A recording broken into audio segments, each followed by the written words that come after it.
the 2% inflation target is actually fairly recent. The Fed adopted it in like 2012 or something, and it kind of stretches back to like New Zealand's decision in like the 90s to define it. So it's like a fairly recent phenomenon. And then there's different interpretations, like is 2% the ceiling, or is 2% a symmetric target where if you're under 2%, like we have all these ironic quotes now from the 2010s of central bankers saying inflation's too low, we want to get higher. And it's like, well, you got quite a lot of that, in the years that followed. And so they're sometimes able to like change their definition, or they say, well, now we want a symmetric target around 2%.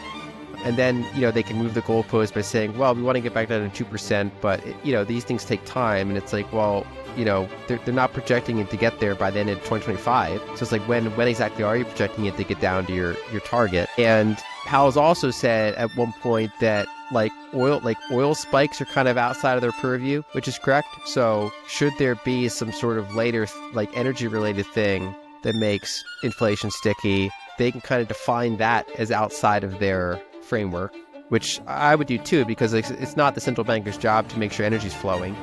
And then they can only slow down demand so much to try to, fight that. And then the only thing about the fiscal comments with Powell is that policymakers will often say that something's unsustainable, but it's kind of like another way of saying it's not their current problem. What I haven't heard is Powell link the fiscal to inflation enough, at least as an ongoing concern. To basically say that not like sustainable in the sense that, our quote unquote kids and grandkids are going to pay for it, but like unsustainable as in I'm trying to reach the 2% target on my watch, and this is the most actively difficult variable for me to do that right now. That's the part that I haven't really seen him vocal about. And, in the future, you could have goalpost change and say, well, national security, this event happened, and so that's why we're going to really raise target to 3%, or we want to tamp down inflation, but not at the cost of XYZ. So all these goalposts can change over time.